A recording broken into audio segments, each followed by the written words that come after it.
Hello and most welcome to a new episode of Podcast Tahaddi. Tonight we are diving into the new era of project management and the project controls, especially when we talk about artificial intelligence and digital transformation.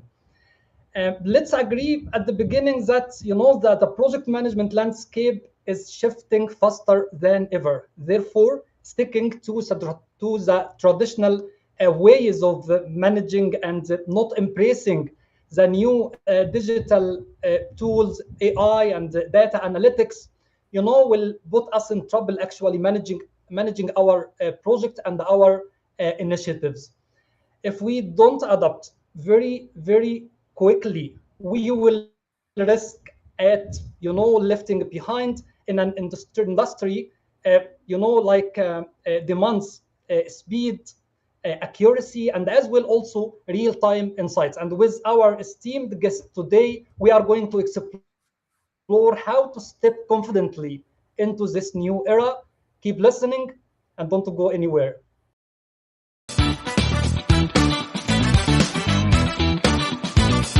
Welcome, listeners. Today we are delighted to bring you another inspiring episode of Tahaddi, the podcast dedicated to helping you enhance your management skills and navigate your career journey. Your host, Sameh Makki, your go-to expert in project management and career coaching. Every Wednesday, we invite esteemed guests to join us and share valuable insights from their respective industries.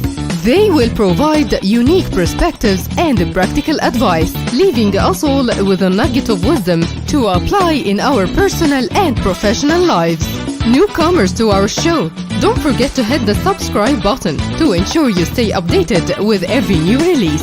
Now, let's kick off today's engaging discussion. Stay tuned. Hello and most welcome again to a unique and exceptional episode of Podcast Tahaddi. Today and tonight's episode guest is one of the titans, if we can say, of the industry. He is the Director of Project Controls and the Senior Fellow at Fluor Corporation, bringing over 30 years of hands-on experience.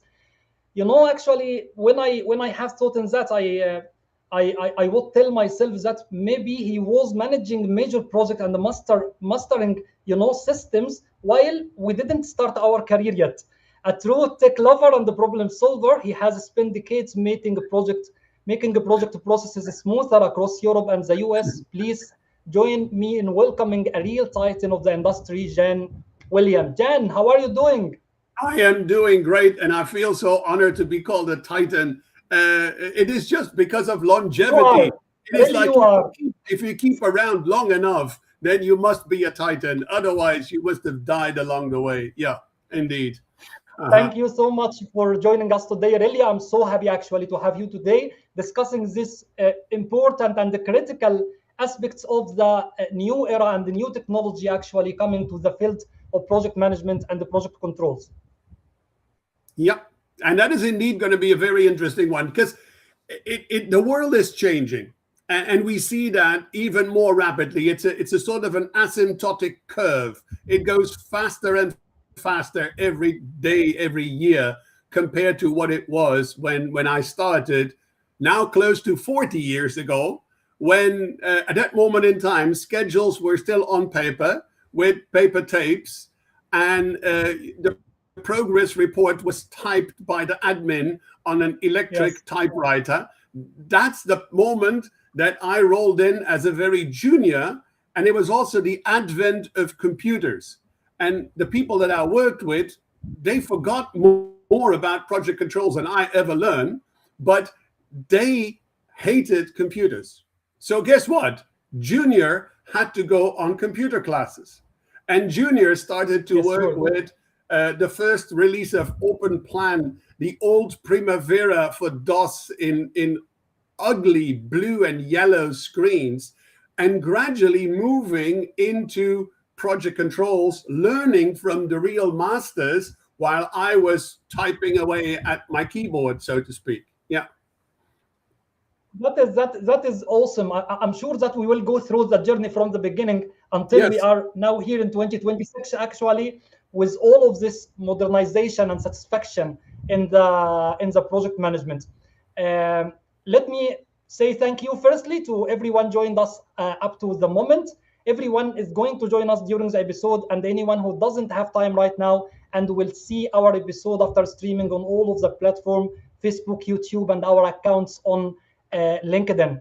Jen, when I was preparing for the episode, I thought in putting the base firstly. After that, we can get ahead actually and build on it. Let's get and start actually with the project control definition. What is the project controls is about, and how its definition evolved over the last years? It is a very broad definition. And it basically comes down to 80% experience and 20% luck. And that's the same for everything you do. We all know project controls is planning and scheduling, it's cost management, it's estimating. But when you go really down to the details, it's everything that contributes to the success of a project and needs to be controlled and needs to be managed and needs to be related to each other. The price of a purchase order changing, the delivery time on a material changing, those are things that also impact the project controls, although they come from procurement. So project controls definition has not changed over the years. It's still multiple events and how they tie together, how events make a schedule, how events make cost, and how they make profit and revenue if you're a contractor, how they make profit and revenue for a customer, an owner that needs to have product out of the line by a certain moment in time. It is still the same. The techniques have changed, the massive amount of data has changed, but the logical thinking behind it, and that's why jokingly I said it's 80% experience and 20% luck, because you say, I think we can do it this way, and then you hope it's right. It may not be, and then you need to think on your feet and really fast and make recommendations proactively, preferably, not reactively. Yeah. Wow, okay, that is amazing. Normally the project controls coming under the umbrella of the project management. But if you can allow me and put it in a comparison, because when you think of anything under the project management umbrella, you will find stakeholder communication, cost, quality, resources, procurement, and all of those elements should be controlled and monitored. So the question in my mind right now, what's the difference between project management and the project controls? Basically, the difference would be project controls is the analyst. Project controls provides the recommendation, the vision, the strategy, and looking at that, and gives the project management the tools to make a decision.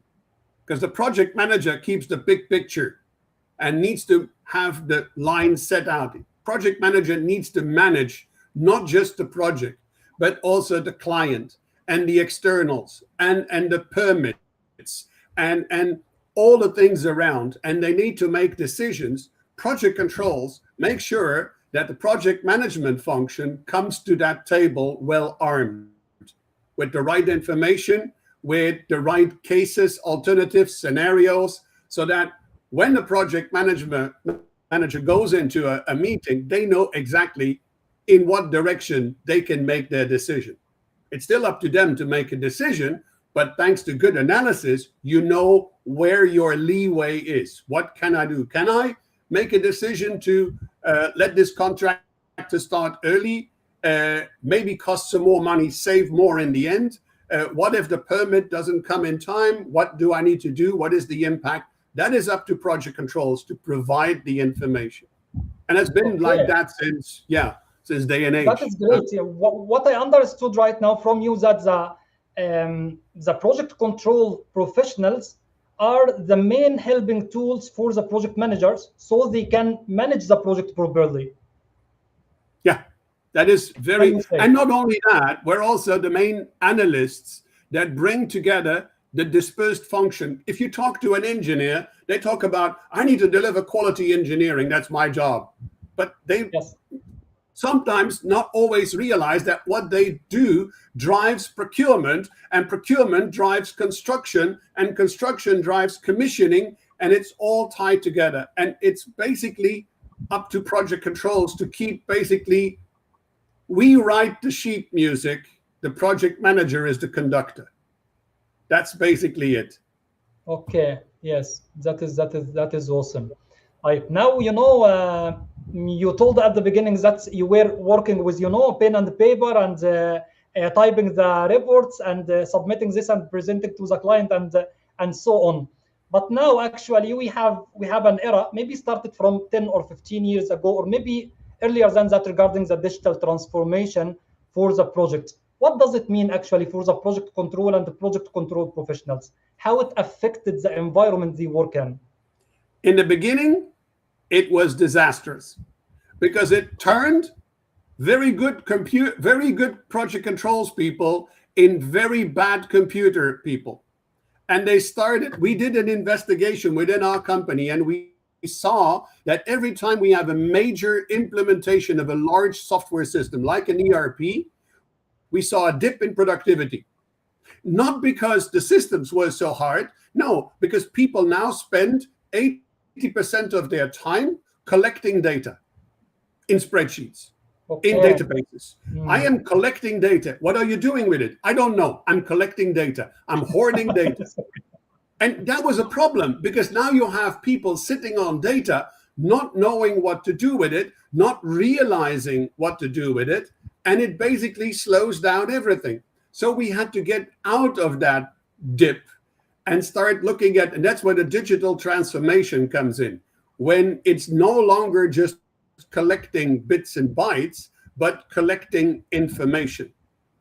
And basically, data is stupid, information is organized, organized information turns into knowledge, application of knowledge turns into wisdom. So that's the step we had to make. Digital transformation is really about how you manage to change things with the data, how you use the data for what you want to do, not how you are a slave to the data. And that was a big change. And we now see the change in project controls in the function. The function gets broader again. The function gets more creative again. And the function uses data and data tools as tools, no longer as a purpose in se. They use it to do their job better. And that's a big change that we saw in the last 10 years with all of the data transformation initiatives, and especially with now the coming of AI, where in the beginning you had the same thing. It's like, okay, I can make pictures of cats with Lego sets, and that's beautiful, but it doesn't add any value. We're at the moment now where it starts to add value.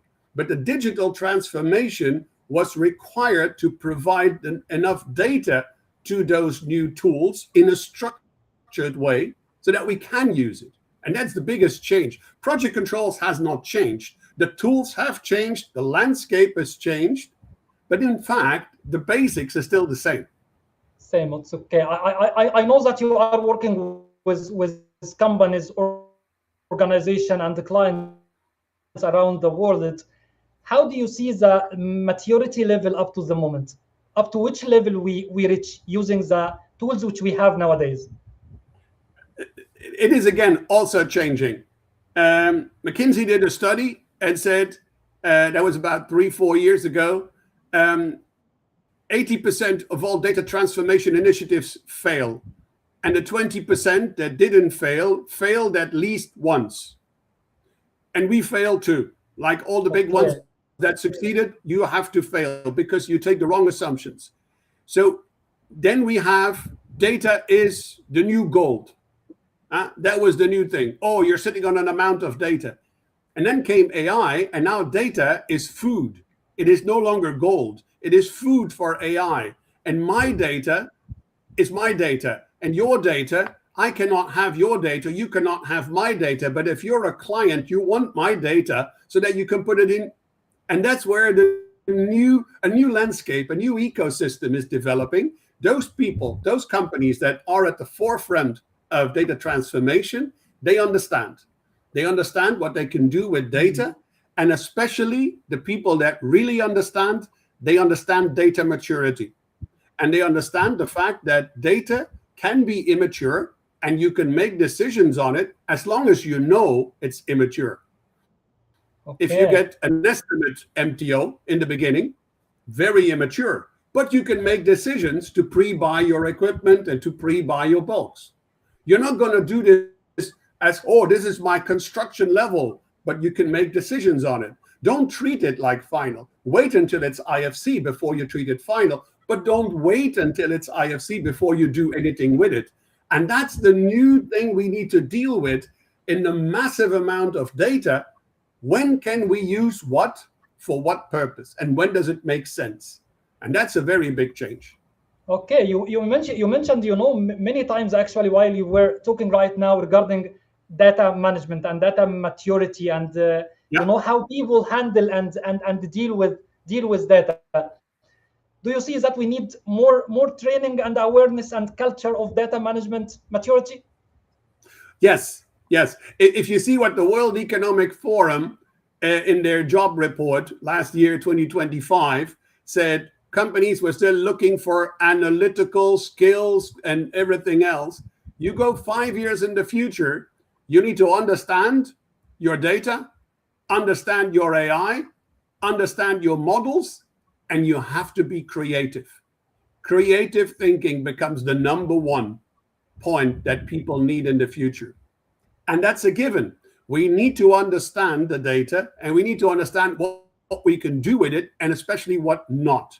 I mean, we all have horror stories about people sending out reports with incorrect data, and it was all right because it came out of SAP, and SAP never lies.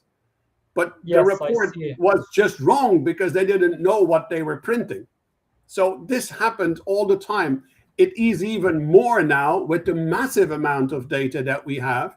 People just need to be aware of what they're doing. That's all. Mm. Actually, it resonates. It resonates with the idea of we have nowadays we have many good and high tech tools, but at the same time, our project management performance didn't enhance in the good direction. And when I was preparing actually for this episode, I came to some numbers actually suddenly, but something very rough, like 98% of major projects suffer cost overruns of more than 30%. 77% of major projects are at least 40% late. Yes. Although we have today AI and many tech tools, and every company is digitalized and so on. What is happening actually? I think that hasn't changed. It hasn't changed. And you also had a chance. I think you had a chance to have Professor Flifberg in your talks. And if you Yes, read the books, I mean, it is very academically nicely said, but it's basically people are lying. People are lying to get the funding.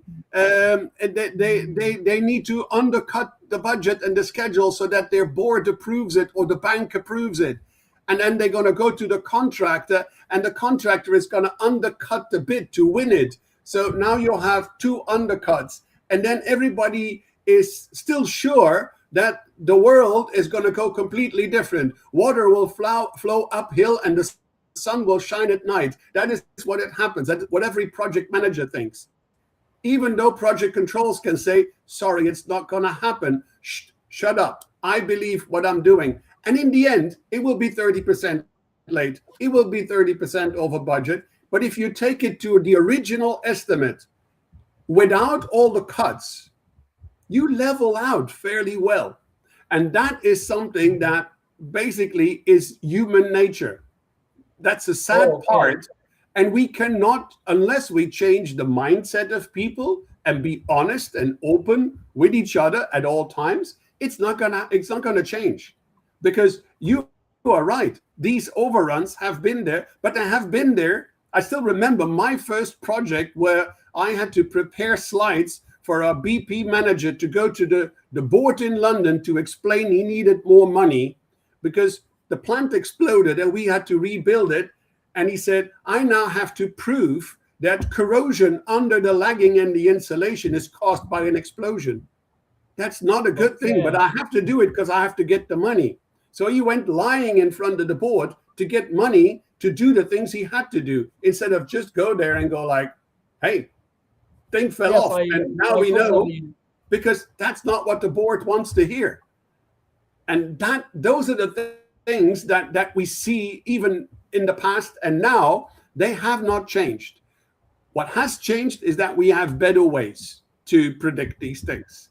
And thanks to things like AI, and we have, as Fluor, a very long track record of working with AI and IBM Watson and these things, we have a track record of predicting where projects go wrong.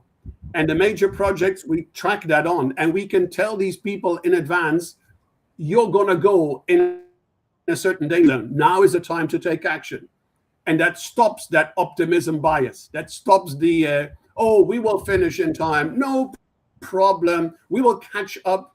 You cannot run a productivity of 2.5. There's no way that you're going to do that. You will not fit 60 people in one junction box to wire it faster. It will not work.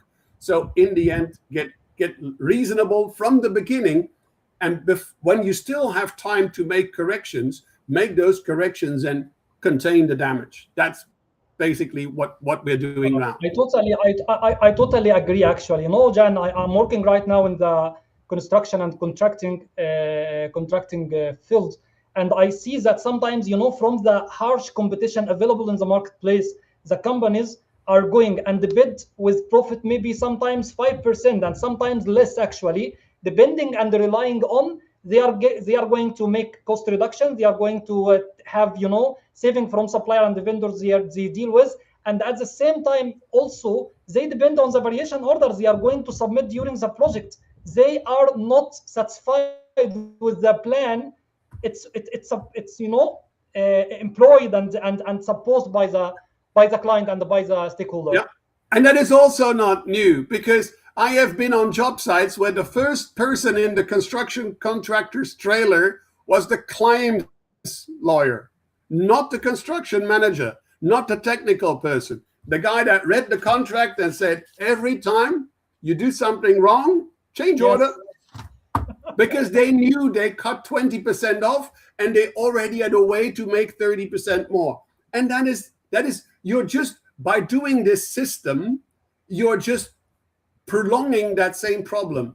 And that is something we see now more and more with partnerships of contractors and construction companies, partnerships of clients, EPC contractors and construction contractors, and a partnership with shared risk and shared rewards sort of remediates the issue, because now you don't have to hide or undercut. You're going to be honest about it and then see, can we together make more money eventually for the client, and then share in the benefits. And those kind of collaborative environments and collaborative contracts are coming more and more prevalent. It's also part of the new way that we do contracting. There are new formulas that are more collaborative than the actual really arm's length lump sum. I put all the risk in my money versus a shared responsibility contract. And that's a big change. I see. Yeah.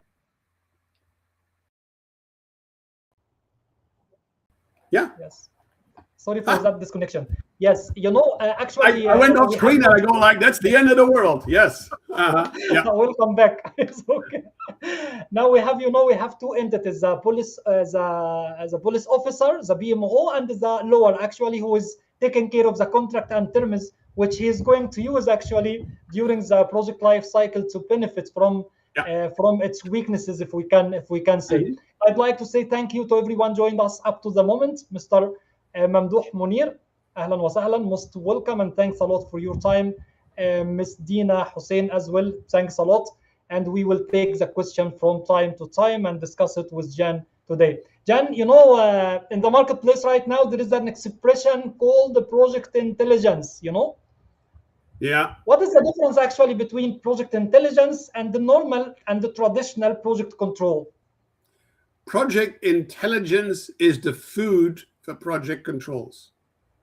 Basically, when you set up project intelligence, you think of BI business intelligence, you think about some experts in the company have defined metrics, have defined rates and ratios, things that you had to learn in the past, and you had to calculate the formulas with the scheduled performance indicator and the cost performance indicator, and all of those things. You had to calculate them, and then you put them in spreadsheets and you calculate them, and you make mistakes. The thing is, with a project intelligence, you pre-cook those so that you don't have to have the person's interpretation of what it is. You have data available, and you let people change their mindset. The difference is, do you want to go through 500 pages of detailed cost report, or do you want to see one indicator, red, yellow, and green, of your different areas? And if it's green, you don't need to worry about those 400 pages that are green. You're going to focus on the one page that's turning orange, because there should not be a red one, because you must have caught this when it became orange. And that is business intelligence and project intelligence. It is basically making your life as project controls easier. It is.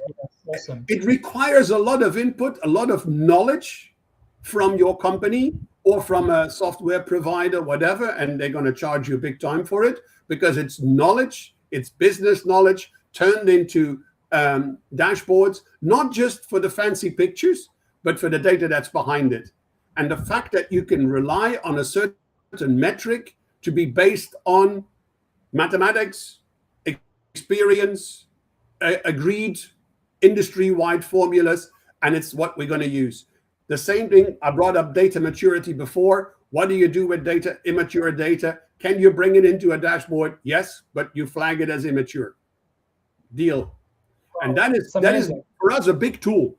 For us in project controls and project management as a whole, it is one of the new tools in our tool belt.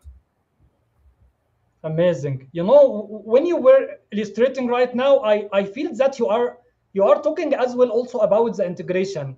Since we have some data and integrated in some way and appear in front of us with, highlights and indicators and so on, that means all the information from the different disciplines and different professionals within the team is integrated in one place and in front of our eyes at once. Yes.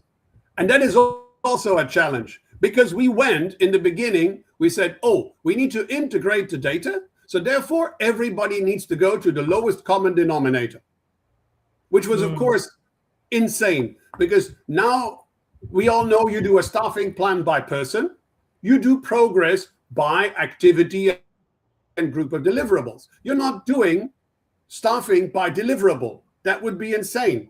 You're not doing progress by person. That would be insane. So in the beginning, again, the advent of computers and I want my data, people wanted the lowest level. Now we realize integration happens at levels. And some people call it the control account. It is basically the intersection of your work breakdown, your cost breakdown, your organizational breakdown, your activity breakdown. You bring those together and say, my staffing plan runs up, my progress runs up, my cost runs up, my commitments come up, and they all meet at the level where it makes sense. And that is the biggest change that we see in data integration, is people finally start realizing that we are no longer in the time of the mainframe. In the mainframe, we had one code and you had to type it in, and everything was coded along that one code. That one code contained work breakdown, cost breakdown, Shell called it their CTR at the time. It had everything inside one. Now we're in a multiple environment. We're in an environment of multiple parallel structures. We're in a semantic environment where there's multiple ontologies and classifications. Now we can say this little object is part of the work breakdown, the cost breakdown, the organization. It's done in this area by this person, designed by this one. By the way, it's costed us piping underground. And all of that comes together in a more dynamic level. Yes. Yes, exactly. That is amazing. We have one good question actually from Mr. Mamdouh Munir saying how to transform raw data into insights and informative statistics to help the decision makers? First of all, know your data and the quality of your data. We did the same thing. We said we started off with that. Can we make dashboards that do our decision making? Can we implement AI that helps us decision making? And we fed AI raw data from our company, and AI got really sick because the data was bad. So the first thing you need to do is take a couple of steps back, standardize your data, standardize your identifier of your data, your work breakdown, cost breakdown, your breakdown structures, standardize them across your organization. Build up data governance so that people cannot just invent new master data. It's a controlled process. And change your work processes so that you don't have to type in the data, but it follows as a normal process. If a design engineer draws a symbol in an area with a identifier, we know exactly that this is a pump, and it has all the, and it's in this area, and it's basically has all these information. They don't need to type it in. It comes from the catalog, from the seed. The same thing goes for everything else we do. Vendor information, tie it to the same standardized data. So if you want to transform your raw data, you can, and there's AI solutions now that attempt to do a good job. But the best thing is to go back and really change your company structure to create and produce consistent, good quality data. And then you will have basically information, knowledge, and everything at your fingertips. It is very hard. We went through the same thing. We started building applications, building dashboards. We were gung-ho. We're going to change the world. We fell flat on our face. 2 years later, we stopped everything. We went back for 2 years. We spent on data standardization, data management, data governance, and work process alignment. And then we started again with our data transformation initiative. So basically, we lost 4 years. Yes. Yeah. But if we wouldn't have done that, we would still have crappy data right now. So it is a long job, and it's something that you have to convince your management. You have to have the right buy-in. And I think more and more companies now see that, because if you want to feed AI, you gotta have that right data. So take your time. Those companies that already are there, they got a head start. Those companies that jump into AI without doing that, they're going to waste a lot of money. And those companies that now say, okay, we want to do it, they invest in structured data, transformed data, clear data, they will reap the benefits of AI within 2 years. Wow, okay. Jen, what could you say to a company, is afraid to get into the process? Sometimes the people actually, because they don't know what they are going to do, and the process has a lot of ambiguity actually while we are going through the process. They don't. What could you say to them actually? It is the same. It is the same with people not wanting to use computers. In my young days, there were people that hated computers. It's stupid. I don't want to touch it. And it's the same with all technologies that changing. Things in technology change over time. It is not good to jump on everything new because that's what you can do. You cannot just jump on something new and hope it works. Yes, no, exactly. You have to think about it. But it's not good to be afraid of anything new either. So you got to find that right balance between where can I go for a structured way to get into the new technology. And if you're afraid, I would say find companies, consultants that you can trust, people that will guide and help you, because that is important. Some people have been there and they can help you. I mean, that's part of what you do as a job too. You yes. To take the don't go there. I've been there. Let me show you where it hurts, and here too. And basically, don't do that. And that is what these companies need. They need basically some guidance and some help, and then internally they can get a lot done. Yes. Yes, amazing. I always say that for anything, for any new thing, we have to learn and we have to master it. We have to appear at the beginning like an idiot and Yes. accept that for some time, for some period of time. After that, we will master it. Otherwise, it will not be.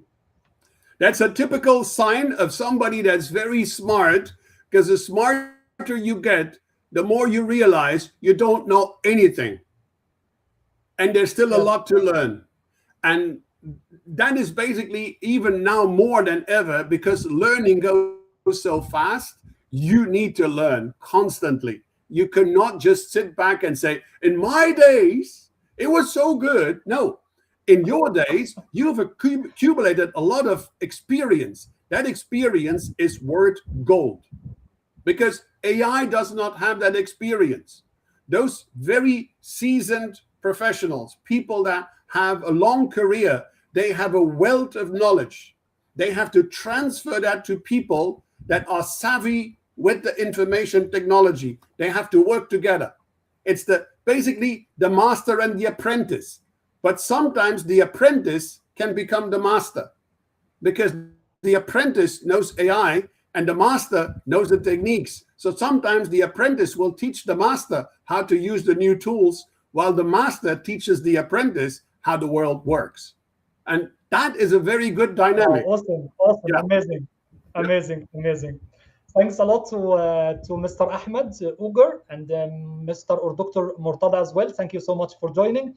And a greeting from actually one of my favorite professional actually, Susanna Bryant. She's saying that she's with us actually, saying that my favorite people. Thank you so much for joining, Susanna. I'm waiting actually to be with us here on the screen. I'm waiting for that. Yes. Yes, that is very good, because Susanna is one of those, Yes. again, passionate people that it loves what they're doing. And that's what you need in this business. You need people that basically love their job. Yes. And thanks for the dogfish. Yes, indeed. Uh-huh. Thank you so much, Susanna.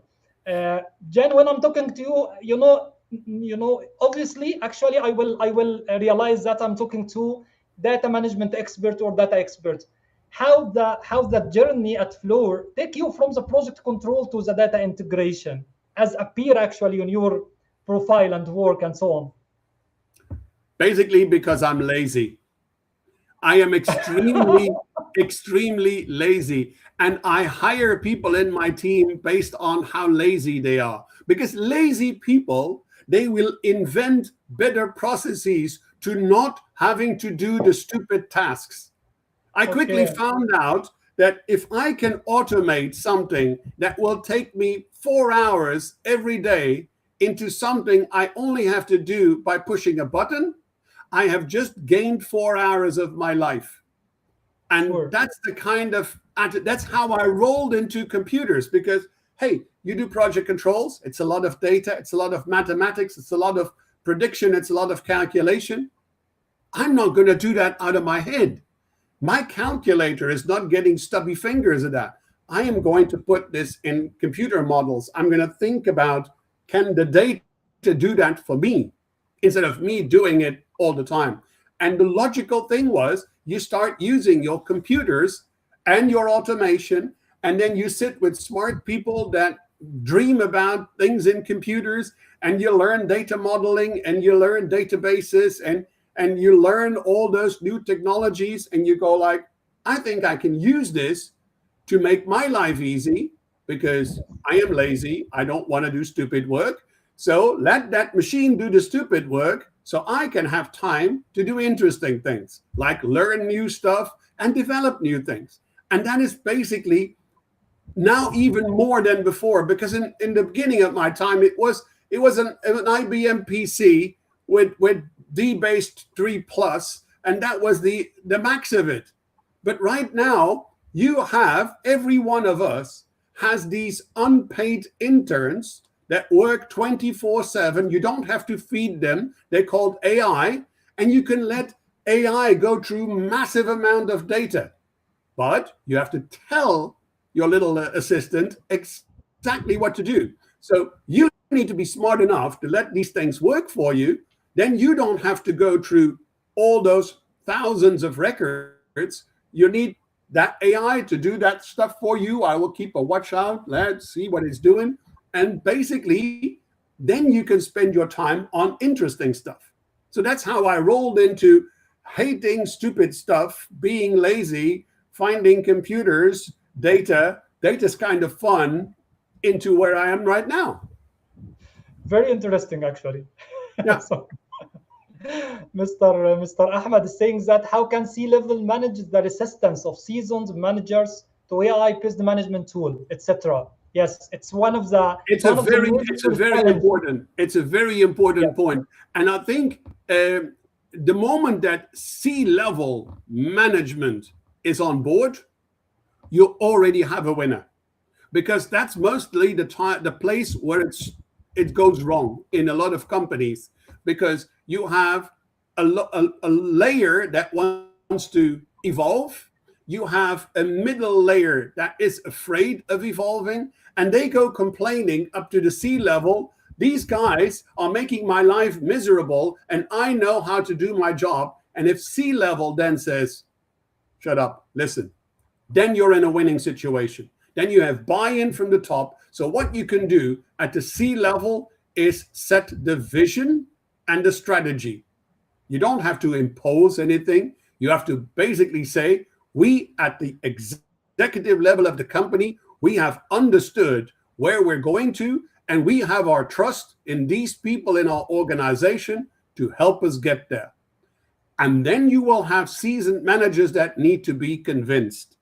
And that's a personal thing. That's a people skill. So then you need to find people that can be basically motivators. You need to find people in your organization, and they will not always be the top managers. They will be basically the guy that everybody goes to when the printer is not working, or the guy that knows everything about Excel, and the guy that knows how a scheduling P6 works. Those are the guys. If you get those people on board, those are the opinion leaders of your company, and they will drag everybody with them. And if you have then a very nourishing climate where you, and that's a very important thing in ageism, in having multiple ages together in your organization, you respect those seasoned managers for their knowledge, for their experience, and you constantly make that very,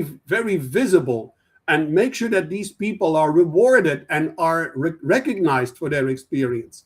And at the same time, you bring the younger people in to do the short revolution, but you say you cannot do that without those seasoned managers. You make them part of the exercise, part of the goal, part of the initiative.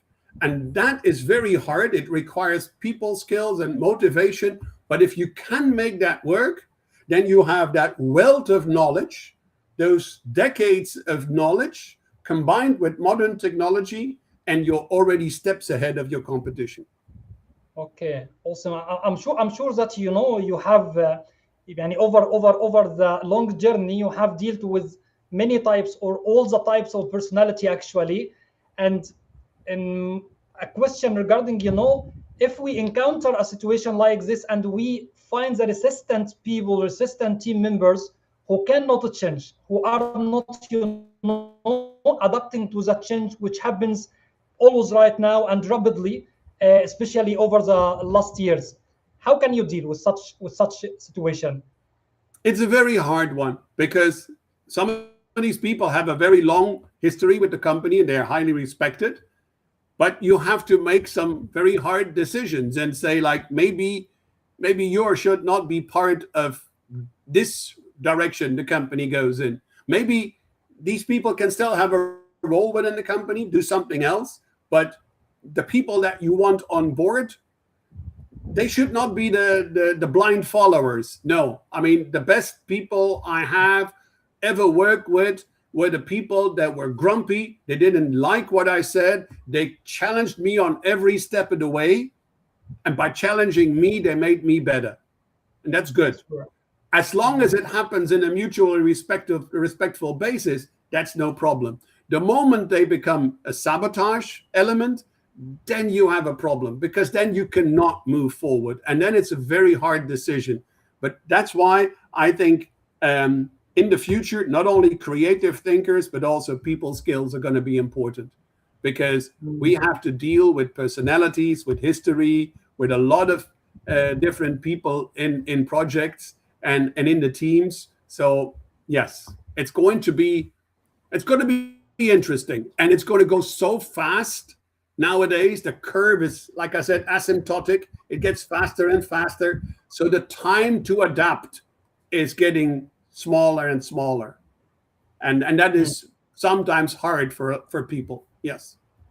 Yes, okay. That is amazing. Let me go through another important point and expression as well, used from time to time in project management and the project control, and even generally with the process regarding the lean.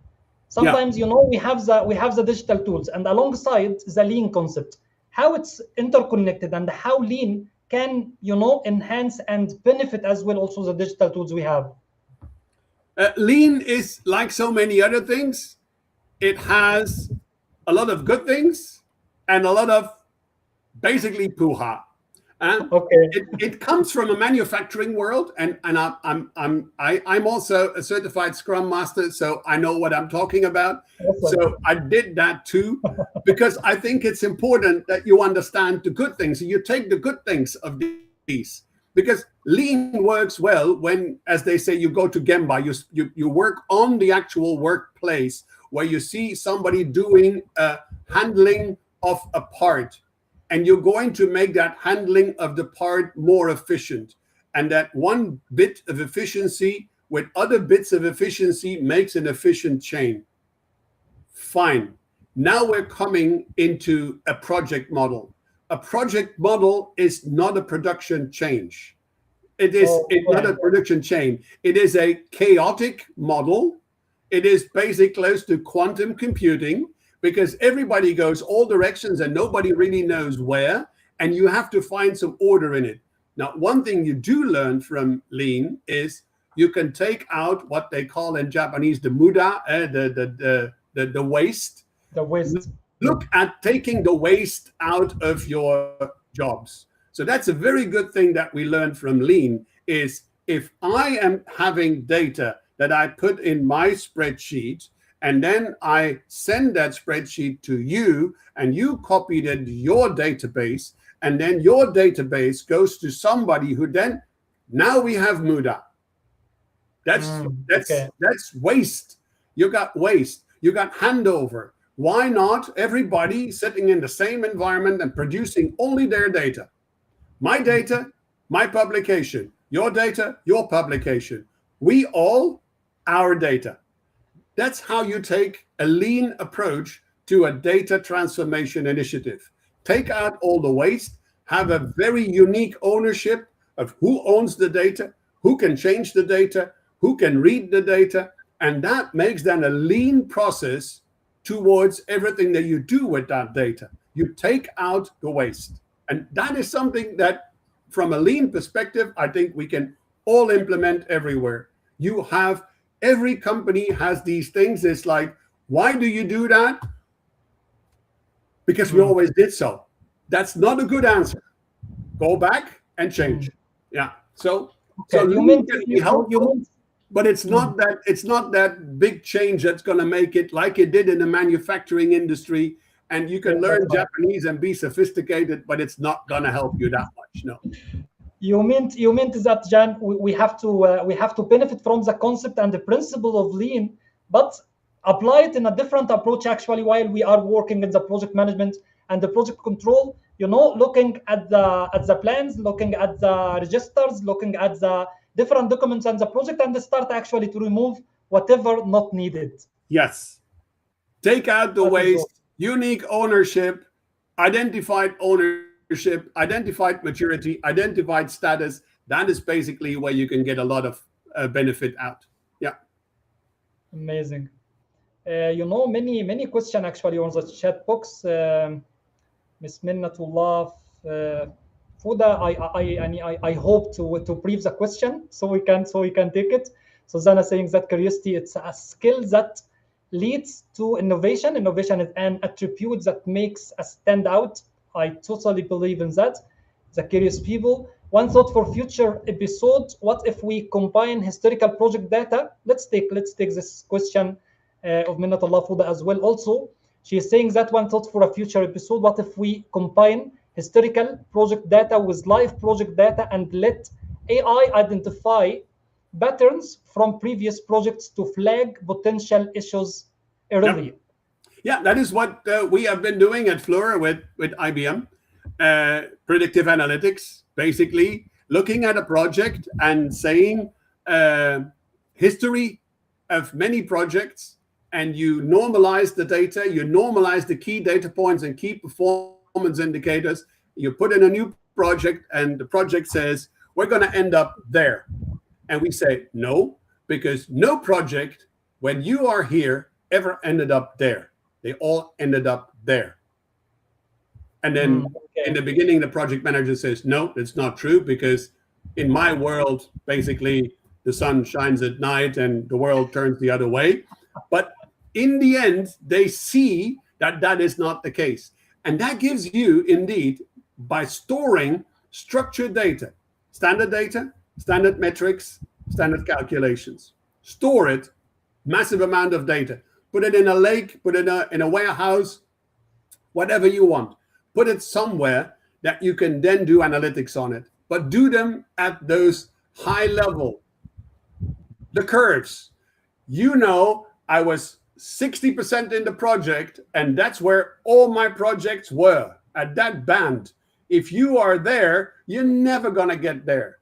Make it, do something.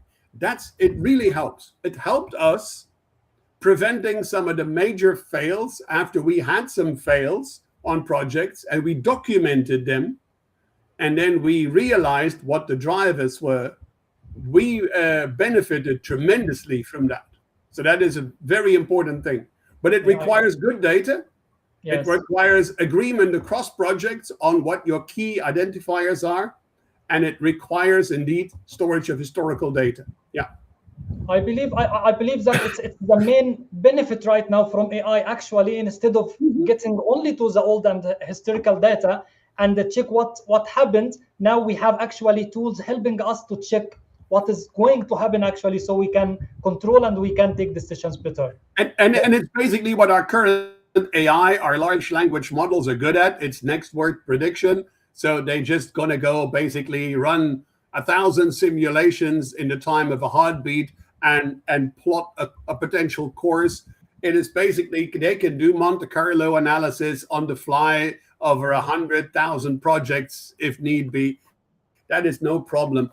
But that's where AI comes in. So that is an ideal solution for an AI agent to do that. Amazing. Ms. Hanan Salim, thanks a lot for your time and joining us today.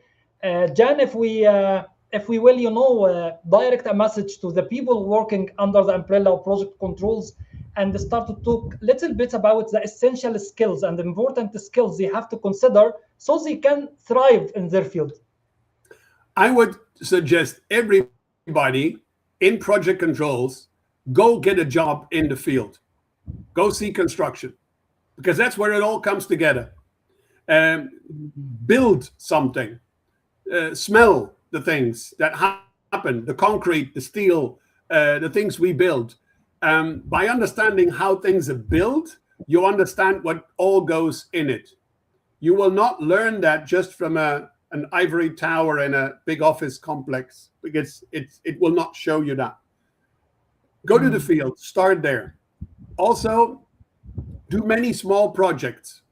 If you start in your career, go work in a multi-project type of environment where basically you are not limited. I had the benefit of starting basically running 60 small projects and having to do planning, scheduling, estimating, cost management, coffee maker, procurement admin, contract admin, and light switch operator in the morning because I was first, and in the evening because I was last out of the trailer.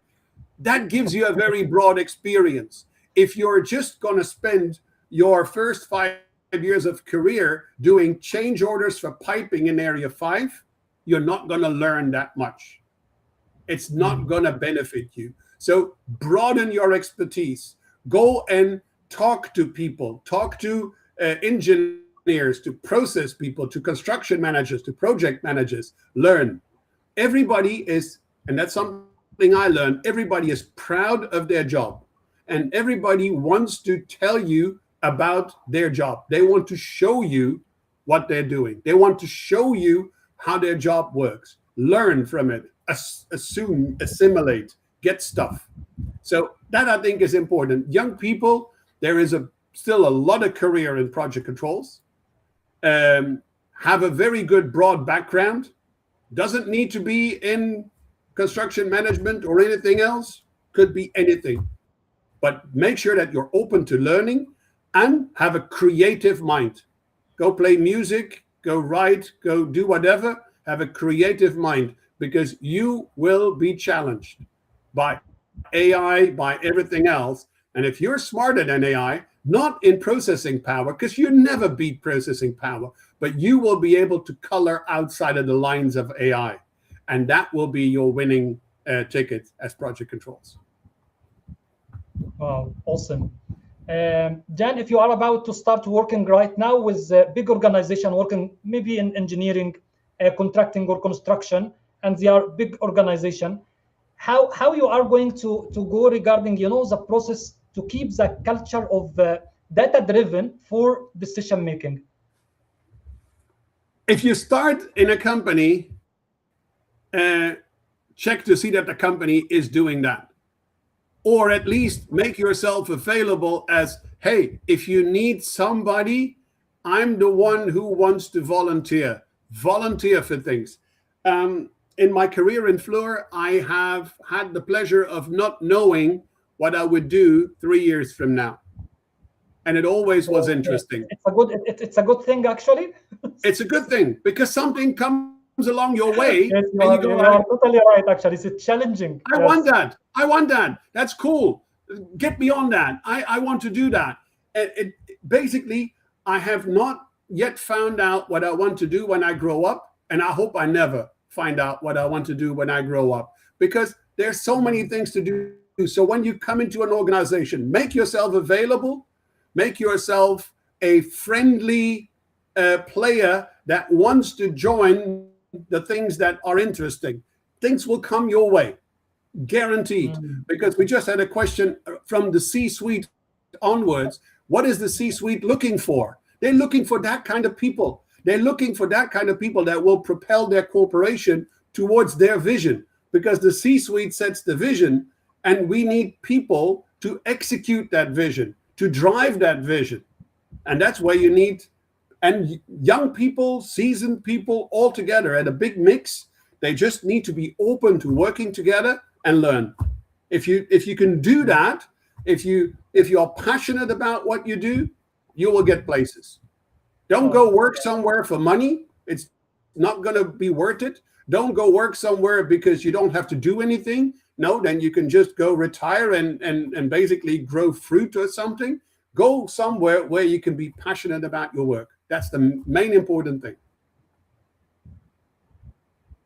That means if we find the good talent and the curious people, like Susanna told and I mentioned in the chat box, and we started working with them, actually they will motivate others, and yes, we will build the culture of that driven. Yes, you build the culture together. You build a culture where those people feel welcome, where you have, and it's a buzzword maybe, but a psychologically safe environment. An environment where everybody has the right to fail. Because if you're going on any of those AI, data transformation initiatives, be prepared to fail. And if you're going to punish people for failing, you're going to lose your talent. If you reward people for getting up on their feet after failing and trying something else, you're going to succeed. I mean, look at all of the big computer companies. None have been built on a moment of success where everything just happened. They all went to struggles and hardship and lukewarm lunches and water, and that was all they had. Basically, it's the same. Be prepared to fail. Be prepared to get back on your feet. Have a company culture that supports that. You will get places. Amazing. You know, Jan, really the discussion is interesting, and I don't want to conclude it, but you know, we are about actually to pass the 1 hour. At the end, if I tell you to combine some of the lessons learned you have witnessed actually during the journey, in addition to some tips to anyone in the marketplace now starting their career. Tips. As I said before, be willing to learn, be willing to fail, be willing to adopt, be willing to work everywhere, anywhere, with all kind of people. The world is one big oyster, and you have so many people around the world with different cultures, with different background, but they all have interesting things to say. Be not afraid of conflict. Conflict is good, but it needs to be respectful. Respectful conflict breeds genius. Einstein said it, out of the clash of minds, the genius is born. You need to be able to have arguments, even with your superiors, but have them respectfully. Have your superiors, as a superior, your job is to respect the people working for you, but respect their opinion and fight with them in a respectful way. Invent, be creative, think outside of the box. Those are the things that you will need more. If you're just a data cruncher, if you're just a spreadsheet jockey, we have very bad news for you. AI will do it a lot better than you, and you are out of business. If you are the one that thinks outside of the box, that is creative, that is willing to explore new territories, AI will be your tool. Data will be your toolbox with everything in it, and you will succeed. So that's the most important. And the most important thing, even, be passionate about your work. If you don't love what you're doing, quit and tell your boss to fire himself because he did a lousy job by not motivating you. That's the golden rule. Really, thank you so much. Thank you so much, Jan, for being with us today. Really, I have the pleasure that you were with us regarding all of the information presented today and all of the idea and the concepts that people can follow actually to reach a good result and better results in the future. So it's and it's much appreciated. Thanks a lot.